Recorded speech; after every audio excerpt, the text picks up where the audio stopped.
So hi students, कैसे गए बेटा पेपर? हाँ, आज ही हुआ 12 सितंबर को।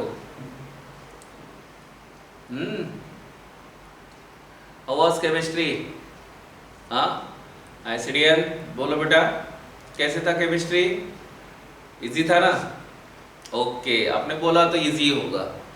मैंने देखा, अभी देखा पेपर, उसे चेक ही कर रहा था किस तरह के क्वेश्चंस आए। तो बहुत ही मैं कहूँगा कि जिस तरह के क्वेश्चंस उन लोगों ने पूछे हैं, जिस तरह के क्वेश्चंस वो आपको दे रहे थे, उससे ये समझ में आ रहा था कि आपको तकलीफ नहीं देनी थी, कोई परेशानी आपके साथ नहीं रखनी थी। बहुत सीधे सीधे क्वेश्चंस बनाए गए थे। जो आप रेगुलरली किसी भी एक रेफरेंस बुक को पढ़ते हो या हमारे आईसीडी बुकलेट को ही सिर्फ प्रिपेयर करते तो भी सफिशिएंट हो जाता, कोई और एडिशनल कुछ क्वेश्चन दिए भी नहीं थे। जो घुमा फिरा के पूछने की आदत रहती है उनकी हर बार, ये कहीं पे भी उन्होंने दिखाया नहीं है।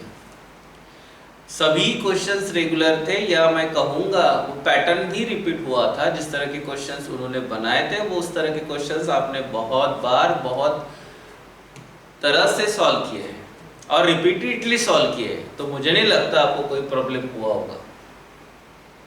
और कुछ क्वेश्चन तो मैं कहूँगा कि बोनस जैसे बन गए थे कि यहाँ पे भी उसी तरह का क्वेश्चन है, वहाँ पे भी उसी तरह का क्वेश्चन है, बस एक समझ में आ जाए दूसरा भी हो जाता अपने आप।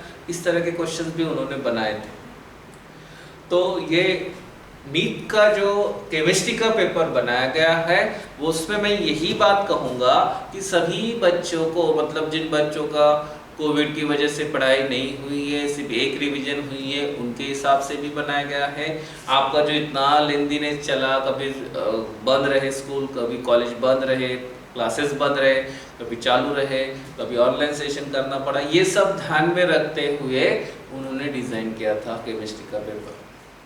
तो मेरे हिसाब से बहुत बहुत बहुत सीधे क्वेश्चंस बनाए गए हैं, लेकिन कोई भी क्वेश्चन रहे पढ़ना ज़रूरी था। जिन लोगों ने अच्छी तरह से हर टॉपिक को हैंडल किया है, वो उन लोगों को पेपर बहुत इजी गया होगा। और मेरे हिसाब से आउट ऑफ 180, मतलब 200 का, और एक बात वो जो खास बात थी इस बार कि आपका पेपर 200 का था और ऑप्शनल थे, तो एक दो थोड़ा लगा भी होगा डिफिकल्ट, तो उसको ऑप्शन में रखा गया था कुछ क्वेश्चंस, तो वो भी कवर हो गया।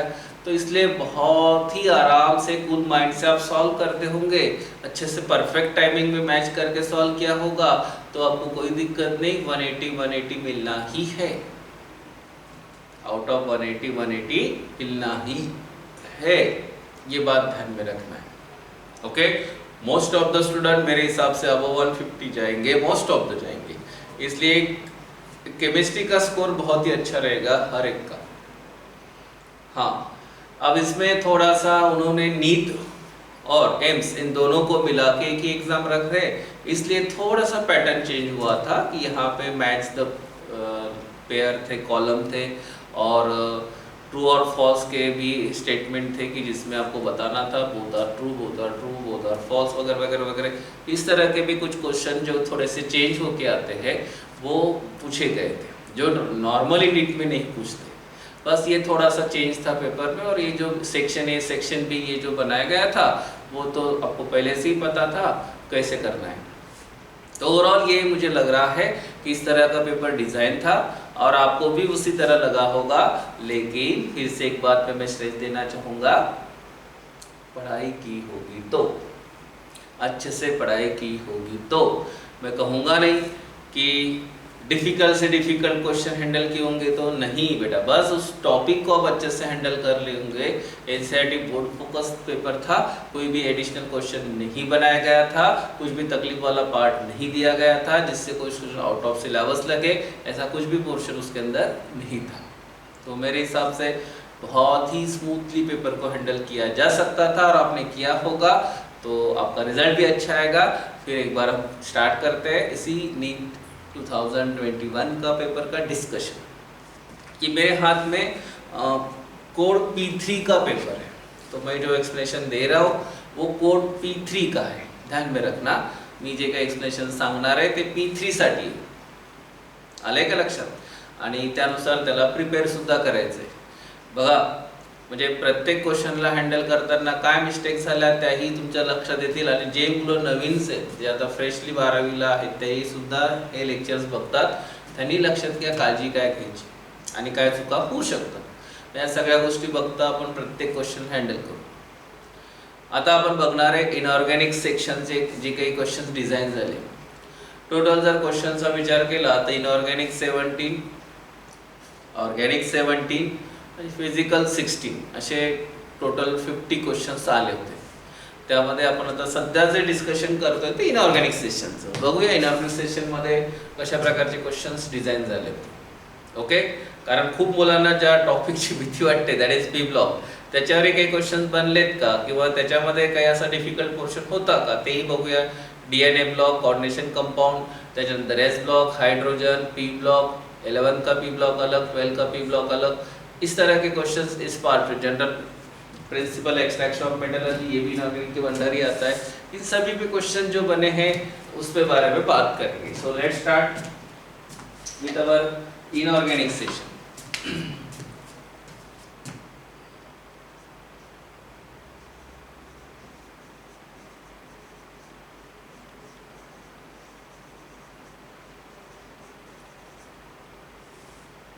ओके, आईसीडी बच्चों को पता है, जो स्टूडेंट आईसीडी में थे उनको सबको पता है कि सभी क्वेश्चंस आपको जो नोट्स दिए गए हैं उसी में से थे. और इतना ही नहीं बेटा, जो आपके रेगुलर टेस्ट होते थे यूनिट वाइज, मंडे टेस्ट होते थे, बाद में ग्रुप टेस्ट होते थे, बाद में बहुत सारे पैटर्न टेस्ट लिए आपके, सब्जेक्ट टेस्ट लिए आपके, उसी में से क्वेश्चन पूरे रिपीट हुए. आप देखो, आप जाके देखो, नोट्स में भी देखो, आपको उसी पार्ट पे हमने फोकस करके बताया था कि बेटा ये स्टार करके रखना है, वही पोर्शन रिपीट हुआ है. ऐसा कुछ नहीं कि जो नया लगा. बहुत सीधे सीधे क्वेश्चंस बनाए गए थे और आपके सभी क्वेश्चंस के आंसर आपके नोट्स में अवेलेबल है, आप खुद चेक कर सकते हो. ध्यान में रखना. और पैटर्न टेस्ट में, सब्जेक्ट वाइज टेस्ट में और हमारे यूनिट टेस्ट में इसको भी बहुत अच्छे से स्मूथली जिन लोगों ने सीरियसली अटेंड किया है उन लोगों को तो हर क्वेश्चन लग रहा था की ये चलो हो गया मेरा, तो ये तो पहिले से ही आता है, अशा प्रकारे तुम्हाला तो पेपर वाटत असेल. नक्की वाटायलाच पाहिजे. ओके, तर बघूया आपण त्यामधलं इनऑर्गॅनिक सेक्शनमध्ये कशा प्रकारे आपल्याला त्या ठिकाणी कशा प्रकारचे क्वेश्चन्स आले होते आणि काय प्रकारे आपण त्याला सॉल्व्ह करू शकत होतो आणि काय मिस्टेक होऊ शकत होते, या सगळ्या गोष्टी समोर आणतो. देखो 52 नंबर का क्वेश्चन सही है. क्या कह रहे वो, zirconium atomic number 40, hafnium atomic number 72 have a similar atomic and ionic radii because option दिए गए उन्होंने having similar chemical properties, belonging to the same group, diagonal relationship and lanthanide contraction. जट से आपको याद आया होगा lanthanide contraction. Post lanthanide effect हमने बताए थे, दो ही थे. एक था डिक्रीजिंग ऑर्डर ऑफ बेसिसिटी और दूसरा जो था वो था केमिकल ट्विंस. ये वर्ड था, बहुत बार हमने हैंडल करके उन्होंने कहा था कि लैंथेनाइड कॉन्ट्रॅक्शन पे ये क्वेश्चन बनते ही है, बोललो होतो ना आपण. मग त्यामध्ये केमिकल ट्विन्सवर आपण स्पेशली सांगितलं होतं. तर हे केमिकल ट्विन्स मधनच क्वेश्चन होता की झिर्कोनियम ज्याचा ॲटॉमिक नंबर 48 अँड हाफनियम त्याचा ॲटॉमिक नंबर 72 आहे. हे दोन्ही एलिमेंट वेगवेगळ्या फ्रेडवर. This is from 5th period, this is from 6th period. वेगवेगळ्या फ्रेडचे एलिमेंट्स होते. मग these are the around the group. झिर्कोनियमच्या खाली हाफनियम होता, 4th फ्रेड, 5th फ्रेड आणि हा 6th फ्रेड मध्ये. एक्सपेक्टेड असं असतं की when we go along the group atomic radius, atomic radii, ionic radii should be increases, वाढायलाच पाहिजे होते. पण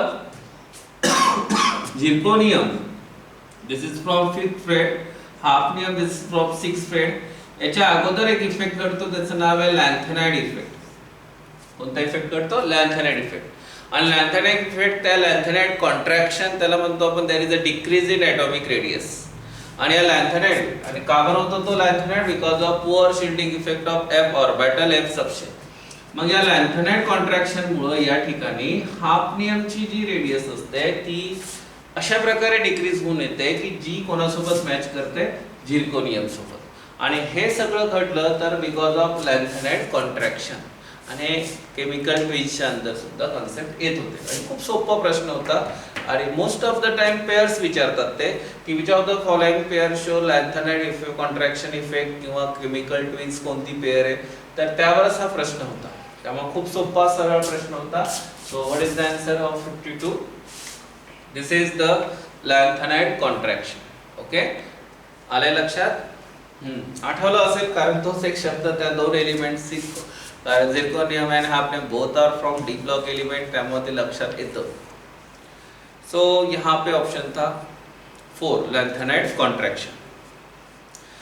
त्यानंतर नेक्स्ट क्वेश्चन जो बघतोय आपण इनऑर्गॅनिक मध्ये,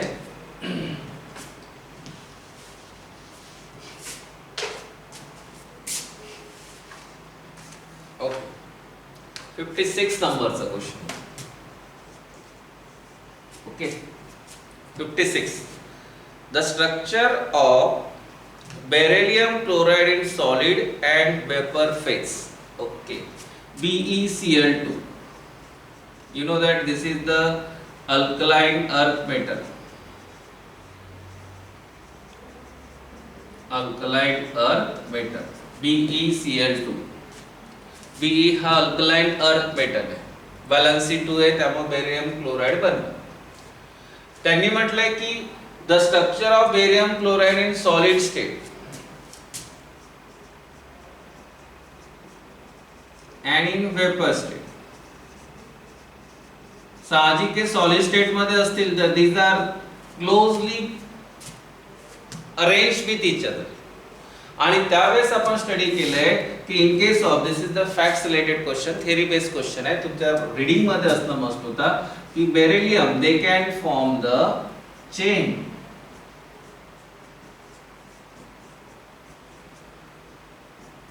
They can form the chain. त्याला पॉलिमर म्हणतो actually. It is in solid state in the form of polymer. Actually त्यांनी त्या ठिकाणी शब्द कोणता वापरलाय? चेन. मग सॉलिड स्टेट मध्ये असताना सगळे BeCl2 मॉलिक्यूल एका चेन मध्ये असतात, एका पॉलिमर फॉर्म मध्ये असतात. त्यामुळे त्या ठिकाणी सॉलिड स्टेट मध्ये लिनियर चेन किंवा चेन शब्द असणं मस्ट होता. And in vapour phase, vapour phase मध्ये असताना BeCl2 they are exist in the form of dimer. BeCl2 they are exist in the form of dimer.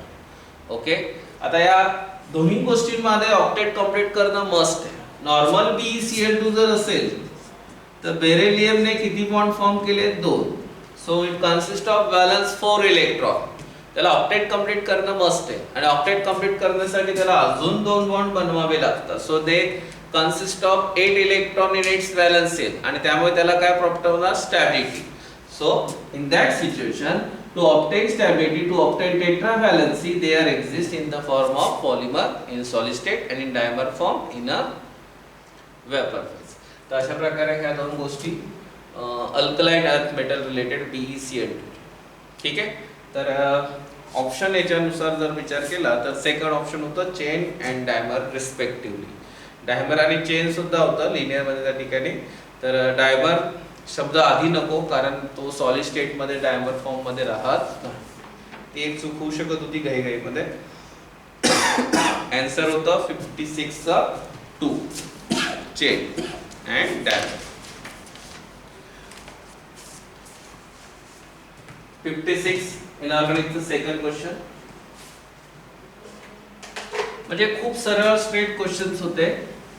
हा, काही गोष्टी रीडिंग वर डिपेंड होत्या नो डाऊट, पण रीडिंग एवढं अवघड नव्हतं की काही एकदमच अननोन फॅक्ट विचारला गेली. आता हा बघा क्वेश्चन 57.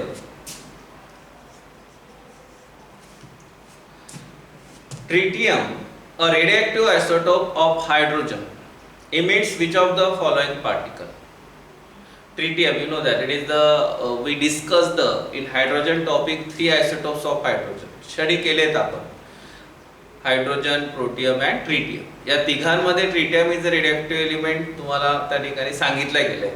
आणि आपण रेग्युलर नोट्समध्ये पण आहे, NCERT बोर्डमध्ये पण आहे आणि आपण वर्गातही डिस्कस केलं या गोष्टीवर. त्याच्यामधनं मिळणारा रेडिओएक्टिव्ह एलिमेंट जो काही इमिट करतो पार्टिकल तो कोणता आहे असा प्रश्न त्यांनी विचारला होता. Neutron, beta, alpha, gamma. You know that beta particle आपले ट्रिटियम हा जो रेडिओएक्टिव्ह एलिमेंट आहे किंवा आयसोटोप आहे हायड्रोजनचा तो इमिट करतो. So this is simple question आणि तो सहज तुम्हाला आठवू शकत होता. So 57 that is beta particle.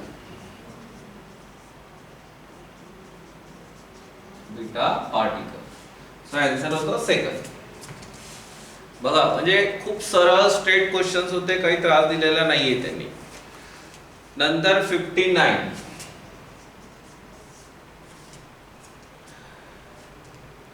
BF3 is a planar and electron deficient compound. Hybridization and number of electron around the center atom respectively are. Okay. आता BF3 boron trifluoride. You know very well this is the structure of BF3. Boron मध्ये valence electron, boron is from boron family आणि boron फॅमिलीची valency 3 आहे. So valence electron is also 3. हे बोरॉनचे 3 electron आणि फ्लोरीनने एक इलेक्ट्रॉन शेअर केला. So this is the situation of boron.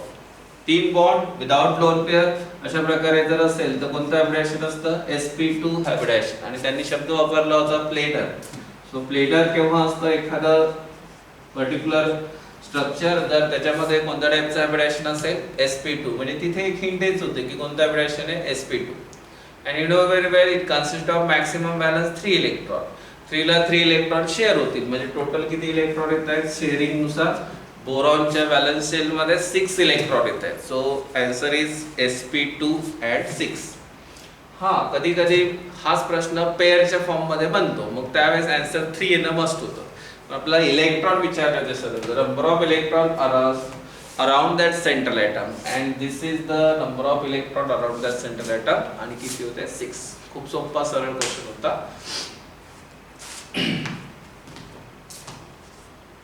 हा बरोबर आपल्या पर्टिक्युलरली मी म्हणेल त्या ठिकाणी की बोरॉन फॅमिलीला कव्हर केलं होतं. म्हणजे एस ब्लॉक एलिमेंटची बोरॉन, पी ब्लॉक एलिमेंटची बोरॉन फॅमिली यामध्ये कव्हर झाली. प्रत्येकाला थोडं थोडं टच करत त्या ठिकाणी क्वेश्चन डिझाईन झालेत. त्यानंतर 63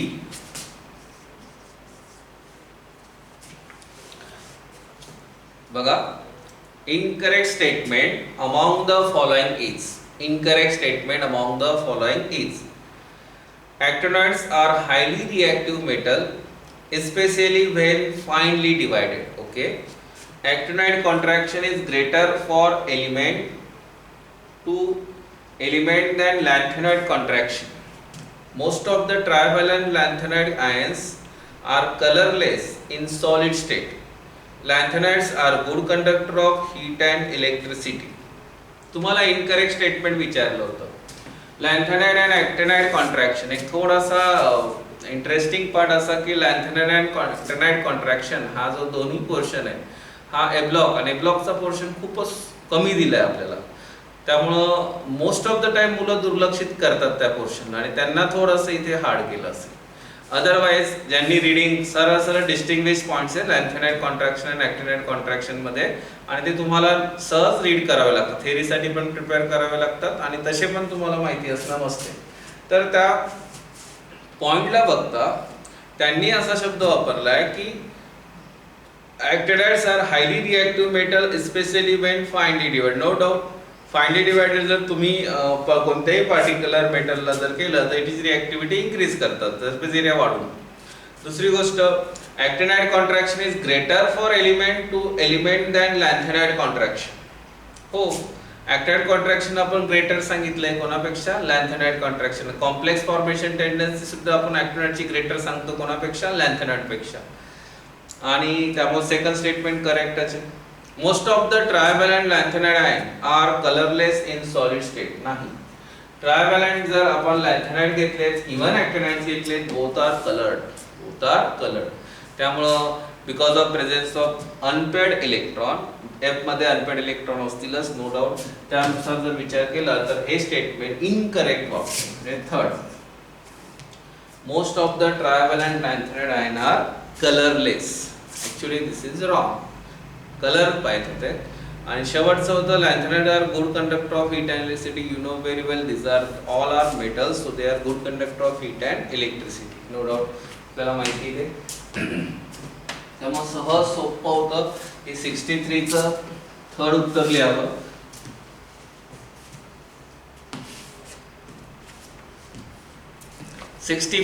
हा सुद्धा इलेक्ट्रॉनिक फोर्सेस रिलेटेड आहे. 64 इथे दोन स्टेटमेंट दिले. त्याने त्या स्टेटमेंट बद्दल विचारलंय की ट्रू फॉल्स वगैरे वगैरे. त्या ठिकाणी त्या गोष्टीचं करेक्शन. तर बघूया काय म्हणतात. पहिलं statement, acid strength increases in the order of given as HF, HCl, HBr, HI. हां, HF ची ऍसिडिक ऑर्डर परत एकदा एका क्वेश्चन मध्ये परत त्या ठिकाणी दिली आहे. त्यामुळं मला वाटतं याची मदतच झाली असेल. हा जर परफेक्ट आहे तो प्रश्न सुद्धा सोडवायला सोपा गेला असेल. Acidic strength increases in the order of given as HF, HCl, HBr, HI. Okay, no doubt. खरंच आपल्याला मला वाटतं ऑर्गॅनिक मध्ये पण खूप वेळेस HI, HF लागतं आणि इनऑर्गॅनिक मध्ये पण हॅलोजन फॅमिली मध्ये तर वापरतोच आपण, पण बाकी मध्ये पण ही ऑर्डरची बऱ्याच वेळेस गरज पडते. नो डाऊट यामध्ये ऑर्गॅनिकची ही थोडीशी मदत झाली असेल तुम्हाला. त्यामुळं HF, HCl, HBr, HI मध्ये HI सगळ्यात जास्त ऍसिडिक आहे, HF सगळ्यात कमी. वीक ऍसिड म्हणून आपण वापरतो सुद्धा HF. हे स्टेटमेंट सरळ सहज मुलांना जमणार होतं. स्टेटमेंट 2 चं काय म्हणणं आहे, as the size of element fluorine, chlorine, bromine, iodine increases down the group, the bond strength of HF, HCl, HBr, HI decreases, so acidic strength increases. No doubt. जर साइज वाढली तर बॉन्ड लेंथ वाढते, bond length वाढले तर bond strength कमी कमी होते. तर हे नॉर्मल ट्रेंड आहे आपला, नेहमीचाच विचार करण्याचा ट्रेंड आहे आपला. त्यानुसार हे बरोबर आहे. मग आपल्यासाठी चूज करायचं होतं. तर त्यांचं म्हणणं आलं त्याच्यानुसार ऑप्शन जर बघितले तुम्ही सगळे तर both statement first and second are true. हे माझ्यासाठी परफेक्ट बसते. दोन्ही स्टेटमेंट ट्रू आहे. पहिलं स्टेटमेंट पण ट्रू आहे आणि दुसरं स्टेटमेंट पण ट्रू आहे. So answer is second. 64 चा आन्सर काय पाहिजे होतं, सेकंड पाहिजे. Okay, both statement are true. जे काही दिसतंय त्यानुसार खूप सोपा सरळ रेग्युलर क्वेश्चन आहे. खूप वेळेस आपण वर्गातही विचारतो की what is the order of HCl, HF, HBr. तर तुम्ही सांगतात सुद्धा आणि बॉन्ड लेंथ लिहितोच आपण, due to bond length reason सांगतोच त्यावेळेस. खूप सरळ क्वेश्चन आहे. रेग्युलरली क्लासमध्ये विचारल्यासारखे क्वेश्चन्स आहेत. आपण रेग्युलरली या प्रश्नांवर विचार करत होतो क्लासमध्ये. त्यामुळं सहज जमणारे क्वेश्चन्स होते. ओके, हा पण बघा metallurgy related question है. The maximum temperature that can be achieved in a blast furnace. Blast furnace, you know very well we use this blast furnace in the extraction of Fe. Okay, Fe ला extract करण्यासाठी आपण blast furnace चा वापर करला आणि त्याच्यामध्ये सगळ्यात महत्त्वाचं होतं टेम्परेचर कंट्रोल. त्या ठिकाणी blast furnace असतं. वेगवेगळ्या हाईटला वेगवेगळं टेम्परेचर त्यांनी मेंटेन केलेलं असतं आणि खूप जास्त टेम्परेचर मेंटेन करतात त्या ठिकाणी. ऑलमोस्ट त्या ठिकाणी त्यांनी जे ऑप्शन दिले up to 5000 kelvin, up to 1200 kelvin, up to 2200 kelvin, 2200 kelvin, 1900 kelvin. तर आपल्याला माहिती आहे 2200 केल्विन आपल्याला मॅक्सिमम त्या ठिकाणी गरज पडते. तेवढं टेम्परेचर ते मेंटेन कर. 5000 no need. So answer is third. कोणता आन्सर होता, थर्ड. up to 2200 kelvin. त्यामुळं high theory base fact base question होता की जो तुम्हाला फक्त माहिती पाहिजे होतं. लगेच उत्तर क्लिक झालं. ब्लास्ट फर्नेस आपण सहज रीड करतो, नेहमीसाठी रेग्युलरली रीड केलेले क्वेश्चन्स आहेत.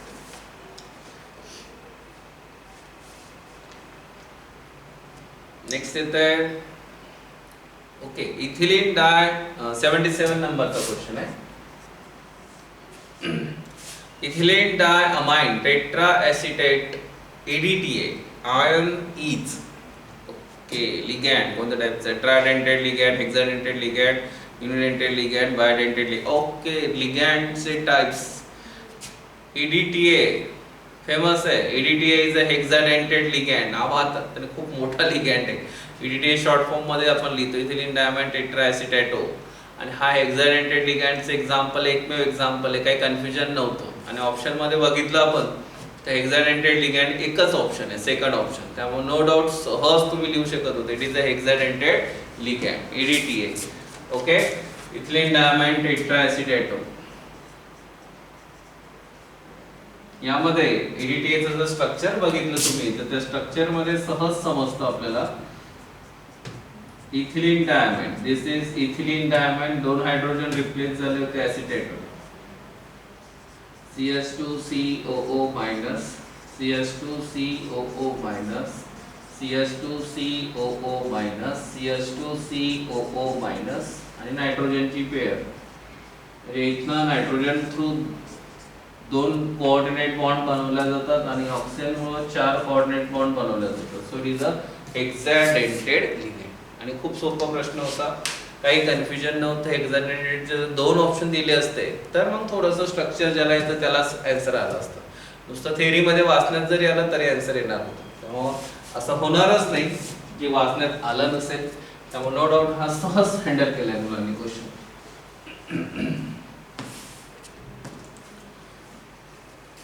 78. Which one of the following method can be used to obtain highly pure metal which is liquid at room temperature? Okay. Metal असा कोणता आहे की जो लिक्विड आहे? मला एक तर मर्क्युरी आठवतो. This is the metal that is exist in a liquid state. आणि त्यांनी असं म्हटलंय की हायली प्युअर मेटल. आता हायली प्युअर मेटल म्हटलं की आपला झोन रिफायनिंगच आठवतो, नो डाऊट. आणि झोन रिफायनिंग म्हटलं तर gallium, germanium, both those act as a semiconductor. We can extract it, we can purify it. माहिती आहे ना तुम्हाला? झोन रिफायनिंग द्वारे आपण सेमीकंडक्टर वाले मेटल शक्यतो आपण काय करतो, प्युरिफाय करतो. त्या ठिकाणी ही प्रोसेस त्यांच्यासाठी होतो. आता हायली प्युअर मेटल म्हटल्यामुळे माझ्या डोक्यामध्ये सरळ सरळ झोन रिफायनिंग येणार, तुमच्याही आलं असेल. आता थोडंसं कन्फ्युजन समोर दिलं त्यांनी, which is liquid at room temperature. अशा मेटलचं प्युरिफिकेशन करायचं की जो लिक्विड आहे. साहजिक डोक्यामध्ये कुठेतरी ब्रोमीन, कुठेतरी दुसरं काही लिक्विड आलं असेल, मर्क्युरी आलं असेल. मर्क्युरीसाठी ही मेथड आपण वापरू. इव्हन मर्क्युरीसाठी आपण काही डिस्कशन केलंच नाही. अशा वेळेस झोन रिफायनिंग, इलेक्ट्रोलिसिस, क्रोमॅटोग्राफी आणि डिस्टिलेशन असे तिन्ही डोळ्यासमोर येतात की याच्यातली बेस्ट कोणती. पण distillation is also similar to लिक्विडसाठी वापरतो. पण या सिच्युएशनमध्ये एक गोष्ट आवर्जून मला सांगायची की डिस्टिलेशन जरी केलं तर अल्ट्रा प्युअर मेटल किंवा हायली प्युअर मेटल बनत नाही. मग आपल्यासाठी कोण आहे? Zone refining. हा, तुम्ही म्हणता लिक्विड, तर गॅलियम हा असा एक मेटल आहे, 78 नंबरचा आहे, की हा लिक्विड मध्ये असतो. कोणत्या स्टेटला असतो? लिक्विड मध्ये. आणि gallium can be purify with zone refining. कशाद्वारे प्युरिफाय करू शकतो?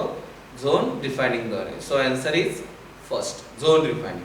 Which one of the following method can be used to obtain highly pure metal which is liquid at room temperature?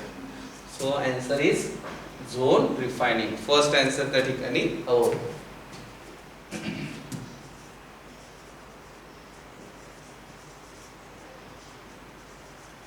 Okay, zone refining कळतंय का? चालेल.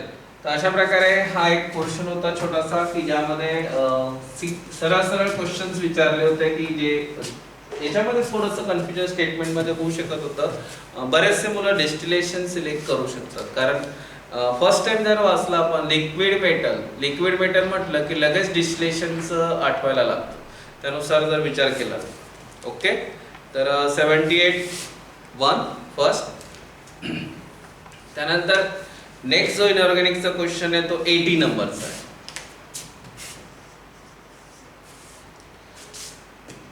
Among the following alkaline earth metal halide, one which covalent and soluble in organic solvent. Option आहे BeCl2, CaCl2, SrCl2 आणि MgCl2. सगळे alkaline earth metal आहेत. आणि alkaline earth metal मध्ये विचार केला तर टॉपचे जे मेटल्स असतात ते नॉन मेटल कॅरेक्टर दाखवतात आणि जसं खाली होतं तसं प्युअर मेटॅलिक कॅरेक्टर वाढायला जातं. आणि टॉपला कोण आहे? बेरिलियम. सो बेरिलियम क्लोराइड हेच असं एक पर्टिक्युलर सॉल्ट राहील की जो कोणत्या टाईपचं कॅरेक्टर थोडंसं जास्त दाखवतो, covalent character. Otherwise all are ionic character, सगळे बाकीचे कसे आहेत आयोनिक आहे. आणि कोव्हॅलंट असेल तरच ऑर्गॅनिक सॉल्व्हंटमध्ये तो सोल्युबल होऊ शकतो. या दोन्ही गोष्टी तुम्हाला कळतात. मग त्यानुसार BeCl2. So first option is the perfect answer. Among the following alkaline earth metal halide one which is covalent. So BeCl2 is the best. आणि खूप सोपं होतं. Top to bottom covalent character decrease होत असतं. टॉपला जो असतो तो नेहमी मोर कोव्हॅलंट आहे आणि हे आपल्या रिडिंगमध्ये खूप वेळ झालं आहे. त्यामुळे त्यामध्ये आन्सर फर्स्ट BeCl2. त्यानंतर एक थेरॉटिकल क्वेश्चन आहे 83 नंबरचा. काय म्हणणे त्यांचं, noble gases are name because of their inertness towards reactivity. Okay, बरोबर आहे. नोबल गॅसेस हे नाव का बरं आलं, कारण त्यांचं इनर्टनेस आहे, रिॲक्टिव्हिटी. ठीक आहे. Identify and incorrect statement about them. त्यांच्याबद्दल नोबल गॅसेस बद्दल कोणतं स्टेटमेंट इनकरेक्ट आहे. ठीक आहे, वाचूया one by one. Noble gases have large positive value of electron gain enthalpy. बरोबर आहे. इलेक्ट्रॉन गेन करण्याची त्यांची मुळीच इच्छा नाही आहे, तरी सुद्धा तुम्ही इलेक्ट्रॉन गेन करणार आहे तर इलेक्ट्रॉन गेन एन्थॅल्पी काय असते, पॉझिटिव्ह असते. Noble gases are sparingly soluble in water. हे पण ॲग्री करू आपण. Noble gases have very high melting point, boiling point. No. अरे ऑलरेडी तुम्ही म्हटलंय नोबल गॅसेस आणि गॅसेसचा melting point, boiling point high असणं मस्ट आहे का? काही लिंक लागते का त्याच्यामध्ये? नाही. जे सबस्टन्स गॅसेस मध्ये असतात त्यांचा मेल्टिंग पॉईंट ऑलरेडी स्लो असतो, बॉइलिंग पॉईंट ऑलरेडी स्लो असतो. अशा कंडिशन मध्ये आन्सर कोणतं येतं? Third. They has a low melting point, boiling point. असा प्रश्न पाहिजे, आन्सर पाहिजे, ऑप्शन पाहिजे. So answer is third. आलंय लक्षात? म्हणजे नोबल गॅस आणि हाय मेल्टिंग पॉईंट हे लिंकच लागत नाही. त्यामुळे साहजिक आहे, सहज लक्षात आलं असेल तुमच्या. Answer is third. Which one of the following, sorry, इनऑर्गॅनिकचं नंतर होतं 85 नंबरचा question. Match list 1 with list 2. Match list 1 with list 2. Match the pair.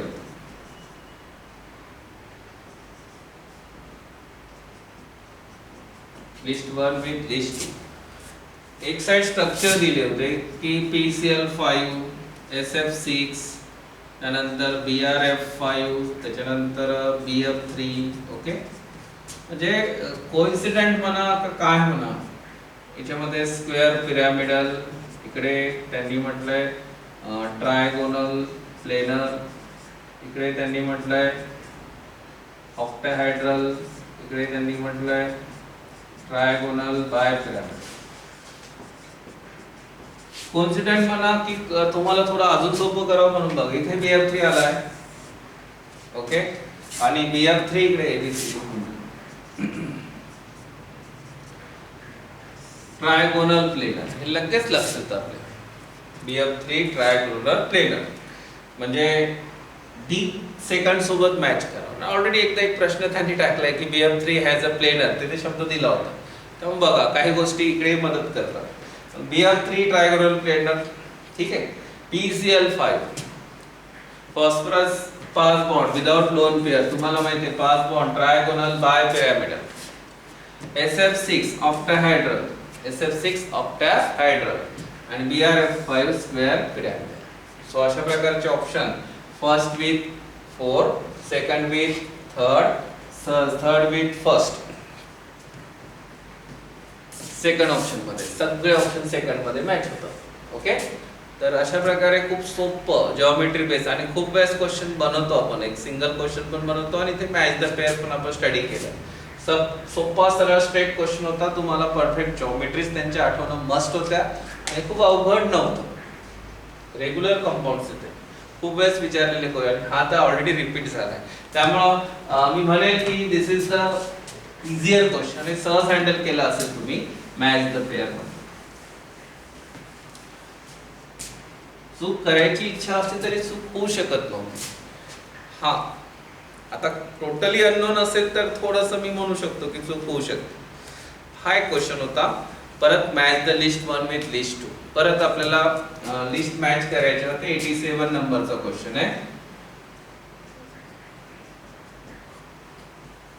Complex दिले FeCN by 6 -3, दूसरा कॉम्प्लेक्स है FeH2O by 6 +3, तीसरा है FeCN by 6 -4 आणि लास्ट ऑप्शन आहे FeH2O by 6 +2.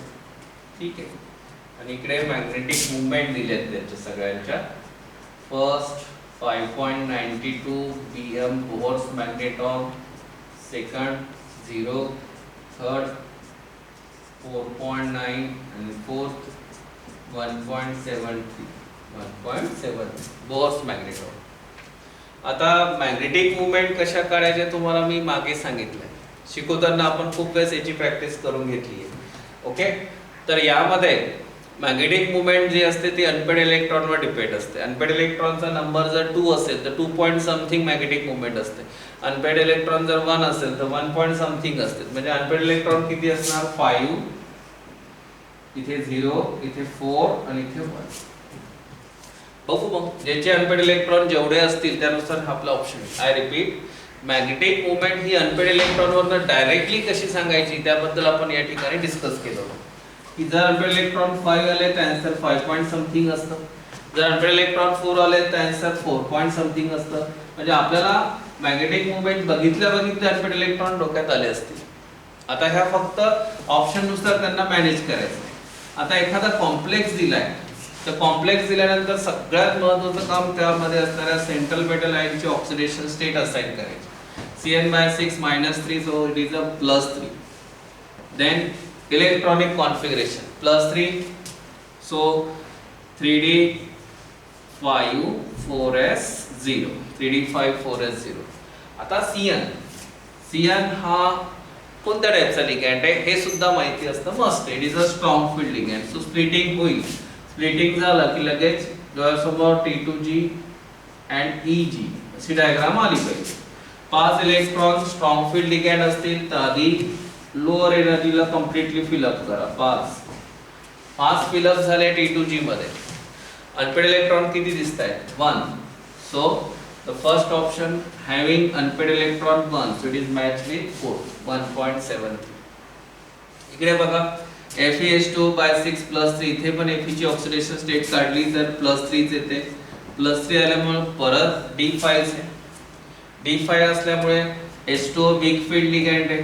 स्प्लिटिंग होतं पण त्याने काही फरक पडत नाही कारण एनर्जी गॅप कमी आहे.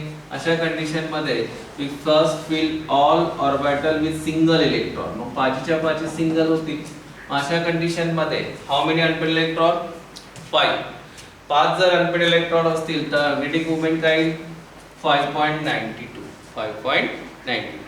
परत या ठिकाणी अनपेड इलेक्ट्रॉन ऑक्सिडेशन स्टेट काढून Fe ची ऑक्सिडेशन स्टेट किती येते? +2. CN मायनस त्यानुसार कॅल्क्युलेशन केले तर +2 येते. म्हणजे +2 आल्यामुळे 3d6 4s0, d6 आहे बेटा. आता D मध्ये 6 इलेक्ट्रॉन आहे आणि CN कोणत्या टाइपचा लिगँड आहे? Strong field ligand. अशा सिच्युएशन मध्ये T2G कम्प्लीटली फिलअप होईल. सगळे पेड होतील. अशा वेळेस मॅग्नेटिक मूवमेंट काय राहणार? 0 राहणार. सो सेकंड साहजिक आहे हे आन्सर कोणतं येईल? तर अशा प्रकारे A with 4, D with first, A with 4, B with first पहिलाच ऑप्शन आहे. Okay. C with second, D with third. तर अशा प्रकारे त्या ठिकाणी आन्सर सॉल्व्ह करायचे. म्हणजे पहिल्या दोघांमध्येच आन्सर आले असते पण आता इथे मी एक्सप्लेन करतोय म्हणून सगळेच दाखवतो. नेहमी ही गोष्ट तर आपल्याला शिकवली की ऑप्शन जसं जसं आन्सर येतं तसं तसे ऑप्शन बघायला लागायचं. कारण जिथे लक्षात आलं की 2 पैकी एक सिलेक्ट करायचं, जिथे चेंज असतो तिथे लगेच तुम्हाला क्लिक होतं कोणतं आन्सर येईल. सगळे काढायची गरज पडत नाही. ओके.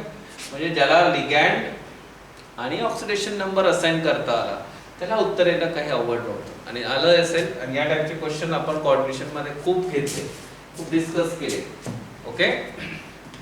थोडंसं मला कुठेतरी वाटतंय की कुठेतरी आपल्या ब्लॉक आणि कोऑर्डिनेशन वर जास्त फोकस करून क्वेश्चन डिझाइन केले आणि त्यानुसार पेपर सुद्धा डिझाइन प्रत्येकाला त्यांनी घेतलंच टच मध्ये. पण थोडासा कोऑर्डिनेशन कंपाऊंडचे क्वेश्चन्स बऱ्यापैकी आलेत. सो आन्सर होतं फर्स्ट.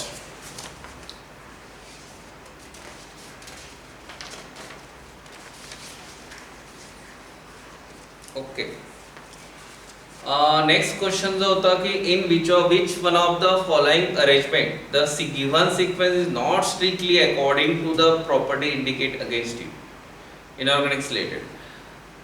मग त्यांनी जी काही सिक्वेन्स दिलाय जसं CO2, SiO2, SnO2, PbO2 increasing oxidizing power, HF, HCl, HBr, HI increasing acidic strength, H2O, H2S, H2SC, H2T increasing pK value, NH3, PH3, SH3, SbH3 increasing acidic character. असे orders दिले. हा थोडासा question होता की जो lengthy म्हणेल मी तुम्हाला.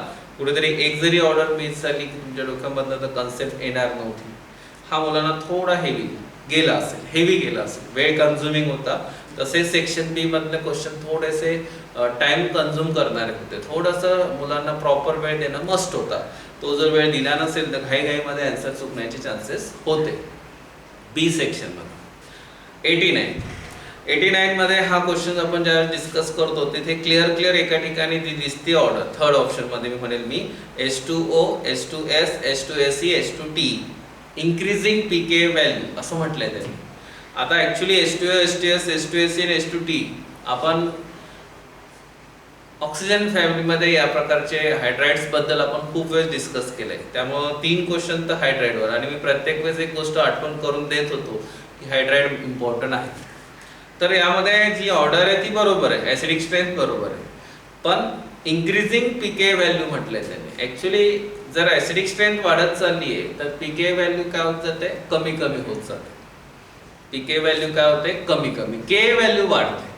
So इथे थोडंसं मिसमॅच होतंय. ऍक्च्युली इन्क्रीजिंग ऐवजी डिक्रीजिंग शब्द पाहिजे होता. So third option is the correct incorrect option. Okay. त्यांनी जसं म्हटलंय नॉट स्ट्रिक्टली फॉलो, त्याच्यामध्ये कोणतं ऑप्शन मॅच होतं, third. They are completely oppositely statement. त्यामुळे आन्सर इज थर्ड. बाकी सगळे okay. increasing oxidizing power, HF, HCl, HBr, HI increasing acidic strength, no doubt. NH3, PH3, SH3, SbH3 increasing acidic character. कारण NH3 चं basic character जास्त आहे, मग जसं समोर जातो तसं ऍसिडिक कॅरेक्टर वाढत जातं. हे झालं 89. त्याचा आन्सर होतं third.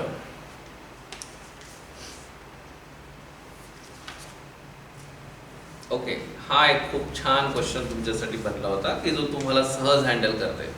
From the following pair of ions which one is not isoelectronic pair. खूप सारा ॲटॉमिक स्ट्रक्चर जसं 11 ची सुरुवात होते तिथे कुठेतरी आयसोइलेक्ट्रॉनिक शब्द येतच राहतो. त्याच्यावर क्वेश्चन आहे की which is not an isoelectronic pair. आणि पहिलंच ऑप्शन दिलंय Fe+2 आणि Mn+2. बघा इथे पहिल्या ऑप्शन मध्येच आन्सर आला Fe+2 Mn+2. Different metals, different metal आहे, ॲटॉमिक नंबर सुद्धा डिफरंट राहणार आहे.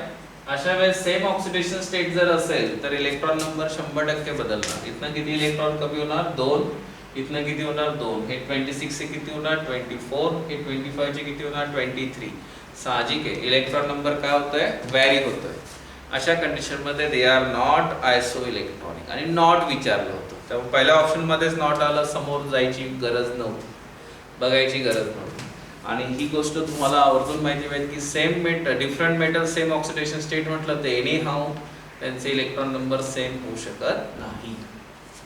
So answer is first. Okay, ठीक आहे. तर अशा ओव्हरऑल हा पूर्ण क्वेश्चन सेट होता ज्याचे आन्सर्स आपण आता डिस्कस केलेत आणि त्यानुसार आपण सगळ्या क्वेश्चनला हँडल केलं. मला जेवढं लक्षात आलंय की एक क्वेश्चन जो थोडासा मला वाटला की चला हा क्वेश्चन थोडासा वेळ घेणारा होता, तो म्हणजे ती ऑर्डर त्यांची अगेन्स्ट आपल्याला पेअर जी काही प्रॉपर्टी दिली ती चुकीची कोणती ती लक्षात घ्यायची होती आणि ती फक्त एका क्वेश्चन मध्ये मला जाणवलं. अदरवाईज ओव्हरऑल सगळे क्वेश्चन्स खूप स्मूथली हँडल करता येत होते, कुठेही काही अडचण येणार नव्हती. ओके. तर मला वाटतं इनऑर्गॅनिक सेशन तुम्हाला नीट समजलं असेल आणि क्वेश्चन्स कसे असतात तेही लक्षात आलं असेल. ओके. टायमिंग, थोडंसं रिडिंग, या सगळ्या गोष्टी इम्पॉर्टंट आहेत इनऑर्गॅनिकसाठी. आणि त्या तुम्ही जर प्रॉपर देत असले त्या इनऑर्गॅनिकला तर 100% तुम्हाला खूप सहज विदाउट न्यूमेरिकल क्वेश्चन्स असतात, त्यामुळं सहज जमण्यासारखे असतात.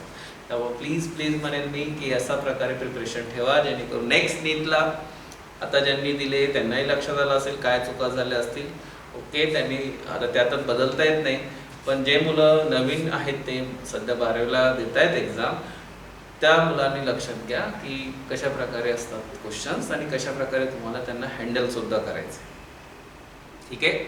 सो फिजिकलचं आपण नेक्स्ट लेक्चरमध्ये कंटिन्यू करू, जेणेकरून फिजिकलमध्ये जी काही भीती असते ती आपण बघू कशा प्रकारे काढता येईल तुमच्या मनामधून, आणि क्वेश्चन कशा प्रकारचे होते तेही आपण बोलूया. ठीक आहे. ओके बेटा. So we stop here, we continue in next lecture. Bye.